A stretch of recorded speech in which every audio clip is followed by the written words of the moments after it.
ರಾಜ್ಯದ ದೀರ್ಘಾವಧಿಯ ಮುಖ್ಯಮಂತ್ರಿಗಳು ಅನಿಸ್ಕೊಂಡಿದ್ದಾರೆ. ಅರಸು ಅವರು ಇದುವರೆಗಿದ್ರು ದೀರ್ಘಾವಧಿ.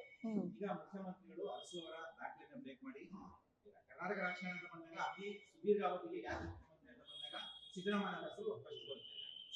ನಾನು ಇಲ್ಲಿ ಭಾರತೀಯ ಜನತಾ ಪಕ್ಷದ ಒಂದು ಕೋರ್ ಕಮಿಟಿ ಮೀಟಿಂಗ್ ಹಾಗೂ ಮಂಡ್ಯ ಜಿಲ್ಲೆಯ ಒಂದು ನೆಕ್ಸ್ಟ್ ಏನೇನು ಹೆಜ್ಜೆಗಳು ಹಾಕಬೇಕು ಮಂಡ್ಯ ಜಿಲ್ಲೆ ಭಾರತೀಯ ಪಕ್ಷದ ಸಂಘಟನೆ ಬಗ್ಗೆ ಅನ್ನೋ ಒಂದು ಸಭೆಗೆ ಬಂದಿದ್ದೀನಿ.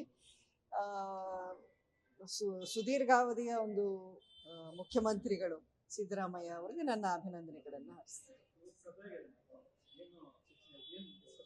ಅಂದರೆ ಮುಂದಿನ ನಡೆ ಏನೇನು ಮಾಡಬೇಕಾಗಿದೆ, ಪಕ್ಷದ ಸಂಘಟನೆ ಯಾವ ರೀತಿ ಮಾಡಬೇಕು, ಅವರವರ ಕನ್ಸರ್ನ್ಸ್ ಏನಿದೆ ನಾವೆಲ್ಲರೂ ಅಲ್ಲಿ ಶೇರ್ ಮಾಡಿಕೊಂಡು ಅದನ್ನು ಯಾವ ರೀತಿ ನಾವು ಮುಂದಕ್ಕೆ ಹೋಗ್ತಾ ಮುಂದುವರಿಸ್ಕೊಂಡು ಹೋಗೋ ನಿಟ್ಟಿನಲ್ಲಿ ಇನ್ನು ಲೋಕಲ್ ಬಾಡಿ ಎಲೆಕ್ಷನ್ಸ್ ಎಲ್ಲ ಬರೋದಿದೆ, ಅದನ್ನು ಯಾವ ರೀತಿ ಟ್ಯಾಕಲ್ ಮಾಡಬೇಕು, ಮುಂದಿನ ಹೆಜ್ಜೆಗಳು ಏನೇನು ಇರ್ಬೋದು ಅನ್ನೋದ್ರ ಬಗ್ಗೆ ಚರ್ಚೆ ನಡೀತದೆ. ಅಲ್ಲ, ಅದರ ಬಗ್ಗೆನೂ ಒಂದಷ್ಟು ಚರ್ಚೆ ಆಯಿತು. ಅಂದರೆ ಹೊಂದಾಣಿಕೆ ಸ್ಥಳೀಯ ಮಟ್ಟದ ಲೆವೆಲಲ್ಲಿ ಇರುತ್ತಾ ಇಲ್ವೋ ಅನ್ನೋದು ಮಾಹಿತಿ ಇದುವರೆಗೂ ಇಲ್ಲ. ಮೊನ್ನೆ ದೇವೇಗೌಡರನ್ನ ಸ್ಟೇಟ್ಮೆಂಟ್ ಕೊಟ್ಟಾಗಿದೆ, ಸ್ಥಳೀಯವಾಗಿ ನಾವೆಲ್ಲ ಅಲಯನ್ಸ್ ಇಲ್ಲ ಅನ್ನೋ ರೀತಿಯಲ್ಲಿ ಸ್ಟೇಟ್ಮೆಂಟ್ ಕೊಟ್ಟಿದ್ದಂಗಿದೆ. ಅದಕ್ಕೆ ತಕ್ಕಂತೆ ಹಿರಿಯರು ಯಾವ ರೀತಿ ನಿರ್ಧಾರ ತಗೋತಾರೋ ಅವರ ಒಂದು ಡೈರೆಕ್ಷನ್ಸ್ ಅನುಸಾರ ನಾವು ಮಾಡ್ತೀವಿ. ಸ್ವಲ್ಪ ದಿನ ಗ್ಯಾಪ್ ಅಂದರೆ ಪೊಲಿಟಿಕಲಿ ಅಂತ ನಡೆಯುವಂಥದ್ದೇನಿಲ್ಲ. ಅಲ್ಲಿ ನಮ್ಮ ಪಕ್ಷದ ವತಿಯಿಂದ ಯಾವ ರೀತಿ ಒಂದು ಹೋರಾಟಗಳನ್ನು ಅಲ್ಲಿ ಮಾಡ್ಕೊಂಡು ಬಂದು ಅದರಲ್ಲಿ ನಾನು ಪಾರ್ಟಿಸಿಪೇಟ್ ಮಾಡ್ಕೊಂಡು ಬಂದಿದ್ದೀನಿ. ಇಶ್ಯೂ ಬೇಸ್ಡ್ ಏನೇನು ಇದ್ದಾಗ ನಾನು ಮಾಡ್ತಾ ಬಂದಿದ್ದೀನಿ. ಅದನ್ನು ಹೊರತುಪಡಿಸಿ ಈಗ ಒಂದು ಆಕ್ಟಿವೇಟ್ ಆಗಬೇಕು ಪೊಲಿಟಿಕಲಿನೂ ನಮ್ಮ ಪಕ್ಷದ ಒಂದು ಸಂಘಟನಾ ಒಂದು ಬಿಲ್ಡಿಂಗ್ ದ ಪಾರ್ಟಿ ಅನ್ನೋ ನಿಟ್ಟಿನಲ್ಲಿ ಏನಾಗಬೇಕು ಅನ್ನೋ ವಿಚಾರದ ಬಗ್ಗೆ ಈಗ ಮುಂದಿನ ದಿನಗಳಲ್ಲಿ ನೀವೇ ನೋಡ್ತೀರಾ. ನೋಡಿ, ತುಂಬ ಬೇಜಾರು ಅನಿಸುತ್ತೆ. ಯಾಕೆಂದರೆ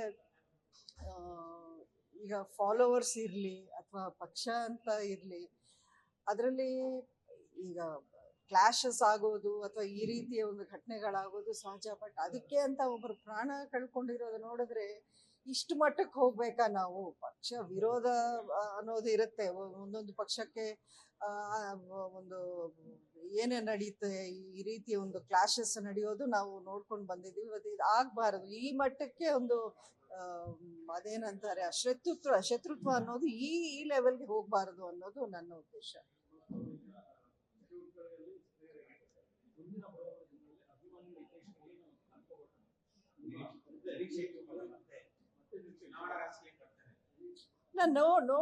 ಅದಕ್ಕೆ ತಾನೇ ಇವತ್ತು ಡಿಸ್ಕಷನ್ ಫಸ್ಟ್ ಮೀಟಿಂಗೇ ನಡೆದಿದ್ದೆ ಇವತ್ತು. ಈ ಒಂದು ನಿಟ್ಟಿನಲ್ಲಿ ಖಂಡಿತ ಮುಂದಿನ ದಿನಗಳಲ್ಲಿ ಪಾರ್ಟಿ ಜೊತೆಲಿ ಚರ್ಚೆ ಮಾಡಿ ಇನ್ನು ಹೈಕಮಾಂಡ್ ಜೊತೆಲೂ ಮಾತನಾಡೋ ಒಂದು ಅವಕಾಶ ಇದೆ. ಅವರು ಯಾವ ರೀತಿ ನಾನು ಈ ಮುಂದಿನ ಹೆಜ್ಜೆಗಳು ಹಾಕಬೇಕು ಅನ್ನೋದು ಒಂದು ಡೈರೆಕ್ಷನ್ ನನಗೂ ಬರುತ್ತಲ್ಲ ಪಾರ್ಟಿ ಹೈಕಮಾಂಡಿಂದ ಅಥವಾ ಸ್ಟೇಟ್ ಲೀಡರ್ಶಿಪ್ಪಿಂದ, ಅದರಂತೆ ನಾನು ನಡ್ಕೊತೀನಿ.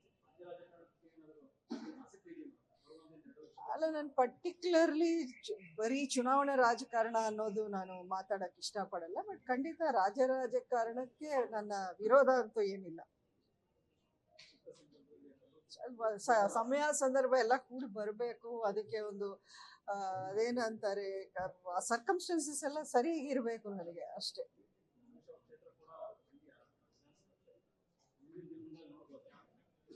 ಇಲ್ಲ, ಆ ರೀತಿ ಯಾವುದೋ ಒಂದು ಪರ್ಟಿಕ್ಯುಲರ್ ಕ್ಷೇತ್ರ ಅಂತನೋ ಅಷ್ಟು ಮಟ್ಟಕ್ಕೆ ನಾವು ಮಾತಾಡಿಲ್ಲ. ಈಗ ಜನರಲ್ ಡಿಸ್ಕಷನ್ ನಡೆದಿದೆ ಪಕ್ಷ ಸಂಘಟನೆ ಬಗ್ಗೆ. ಮುಂದಿನ ದಿನಗಳಲ್ಲಿ ಇನ್ನು ಹಲವಾರು ಮೀಟಿಂಗ್ಸ್ ಮಾಡಬೇಕು, ಮಂಡ್ಯದಲ್ಲೇ ಮಾಡಬೇಕು ಅನ್ನುವಂಥ ನಿರ್ಧಾರನೂ ಆಗಿದೆ.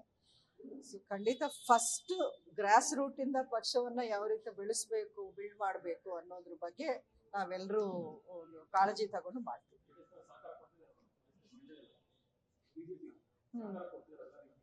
ಇಲ್ಲ, ಬಿಜೆಪಿಗೆ ಮೊದಲಕ್ಕಿಂತ ಖಂಡಿತ ಈಗ ಒಂದು ಫಾಲೋವರ್ಸ್ ಇರಲಿ ಅಥವಾ ನೀವು ವೋಟಿಂಗ್ ಪ್ಯಾಟರ್ನ್ ನೋಡಿದ್ರು ಕಳೆದ ಒಂದು ಎಲೆಕ್ಷನ್ಗಳಲ್ಲಿ ಎಲ್ಲ ಚೆನ್ನಾಗಿ ಇಂಪ್ರೂವ್ ಆಗಿದೆ.